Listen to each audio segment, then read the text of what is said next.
Assalamualaikum warahmatullahi wabarakatuh. Perkenalkan, saya Sofia Lamatenggo. Saya dari kelas A22, Prodi S1 Keperawatan. Saya berasal dari Institut Ilmu Kesehatan Pelamonia Makassar. Hai, di sini saya akan menjelaskan tentang apa itu jantung dan kardiovaskular. Jantung merupakan organ penting yang berfungsi memompa darah ke seluruh tubuh. Jantung berdetak 100 kali dan tidak pernah berhenti selama 24 jam. Jantung memiliki berat 250 sampai 390 gram pada pria dan 200 sampai 270 gram pada wanita, dan panjang sampai 12 cm dan lebar 9 cm. Terletak di rongga dada bagian tengah agak ke kiri di mediastinum. Selanjutnya yaitu sebelum kita mengetahui apa itu kardiovaskular, yaitu kardiovaskular ada dua saluran, yaitu ada sirkulasi pulmonal dan sistemik. Pada sirkulasi pulmonal itu ada darah dipompakan dan dialirkan ke paru-paru, kemudian dari paru-paru akan kembali ke jantung. Sedangkan sirkulasi sistemik itu adalah peredaran darah, di mana dari jantung itu akan dipompakan darah ke seluruh tubuh, kemudian dikembalikan lagi ke jantung. Nah, dalam proses peredaran darah ini ada beberapa struktur vaskuler yang penting, yaitu arteri, vena, dan juga ada kapiler. Kapiler itu adalah tempat batas pertumbuhan antara arteri dan vena. Kemudian yaitu kita akan mempelajari bagian-bagian jantung dan ruangan-ruangan jantung yang berperan dalam sirkulasi. Nah, kita bisa lihat posisi jantung pada manusia ini. Jantung pada manusia ini sedikit menyerong ke kiri, dan kita lihat di sini ada apes dari jantung ini berada di bawah, sedangkan basis dari jantung ini berada di atas. Dari jantung kita akan mengenali struktur-struktur pembuluh darah pada jantung. Di sini kita lihat ada arcus aorta. Arcus aorta ini mempercabangkan 3 buah arteri, yaitu truncus brachiocephalica atau biasanya disebut dengan arteri anonima. Kemudian arteri carotis commonis sinistra atau arteri carotis bagian kiri, dan arteri subclavian sinistra. Ada 3 cabang dari arcus aorta. Kemudian arcus aorta sebelum menjadi arcus aorta ini dia akan menjadi arcus ascendens. Jadi urutannya itu aorta ascendens, kemudian aorta turun ke bawah menjadi aorta descendens. Kemudian di sini kita bisa lihat ada struktur aorta descendens.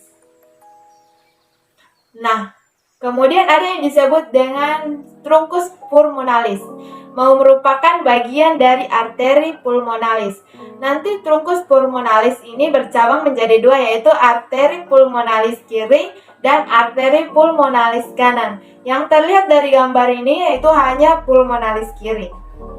Kemudian antara aorta dan arteri pulmonalis kiri terdapat suatu struktur yang disebut sebagai ligamentum arteriosum, yaitu pada janin itu terbuka membentuk seperti pembuluh darah untuk menghubungkan darah dengan aorta, untuk menghubungkan aorta dengan paru-paru. Bahwa kita tahu dalam janin itu paru-paru belum berkembang secara sempurna. Jadi darah-darah itu tidak dialirkan ke paru-paru, melainkan dialirkan ke sistemik. Namun ketika janin itu sudah keluar, sudah menjadi bayi, maka struktur ini harus menutup untuk menjaga terjadinya pertukaran darah antara arteri yang ada di aorta dan arteri yang ada di pulmonal. Misalnya dia bercampur, maka arteri yang kaya akan oksigen ini akan bercampur dengan kaya akan karbon dioksida, maka akan terjadi sianosis pada pasien. Maka bisa menjadi biru dan menjadi kekurangan oksigen. Kemudian struktur penting berikutnya adalah struktur vena. Di sini kita bisa lihat ada vena cava superior, di bagian bawah adalah vena cava inferior. Kemudian di sini ada atrium kanan. Selanjutnya kita akan mempelajari ruangan yang ada di jantung. Itu ada 4. Ada atrium kanan. Kemudian di atrium ini mempunyai suatu bentuk atau benjolan yang disebut sebagai auricle. Ada auricle atrium kanan. Kemudian di sini kita bisa lihat auricle bagian kiri, ada ventricle kanan dan ventricle kiri. Jadi ada 4 ruangan jantung yang pada manusia: atrium kanan, atrium kiri, ventricle kanan, dan ventricle kiri. Kemudian antara ventricle kanan dan ventricle kiri ada suatu struktur yang kita sebut sebagai sulcus interventricularis, yaitu berada di antara anterius. Jadi disebut dengan ini berisi pembuluh darah dan lemak-lemak yang ada di jantung. Kemudian antara atrium dan ventricle biasanya ada sulcus coronarius. Selanjutnya kita akan menjelaskan tentang struktur jantung, katup jantung, dan rongga jantung. Selanjutnya itu struktur jantung. Struktur jantung yang pertama yaitu perikardium. Perikardium berfungsi untuk menyangga dan menahan jantung untuk tetap berada di posisinya. Selanjutnya itu miokardium. Miokardium yaitu merangsang kontraksi jantung untuk memompa darah dari ventrikel dan melepaskan jantung untuk memungkinkan atrium untuk menerima darah. Selanjutnya yaitu endokardium. Endokardium yaitu mengatur kontraksi jantung dan dapat mengatur komposisi darah pada jaringan jantung. Selanjutnya itu katup jantung. Katup jantung terbagi atas 4. Yang pertama yaitu katup bicuspidalis. Katup bicuspidalis berfungsi untuk mengalirkan darah yang kaya akan O2 dari paru-paru, mengalir dari atrium kiri ke ventrikel kiri. Selanjutnya yaitu katup tricuspidalis.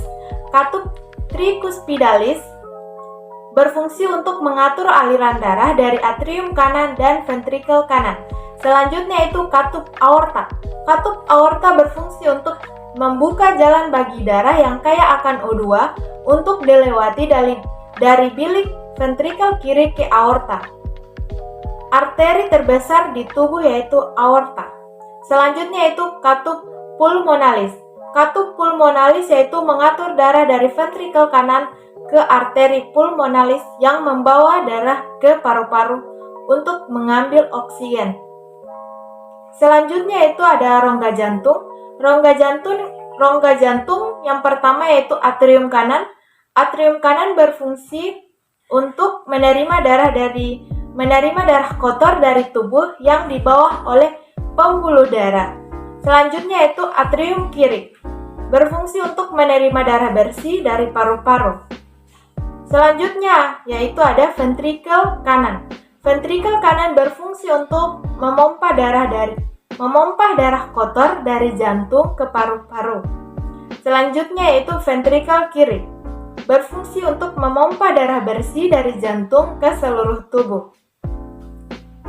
Selanjutnya yaitu ada vena cava inferior, berfungsi untuk membawa darah yang berasal dari tubuh bagian bawah menuju ke atrium bagian kanan jantung.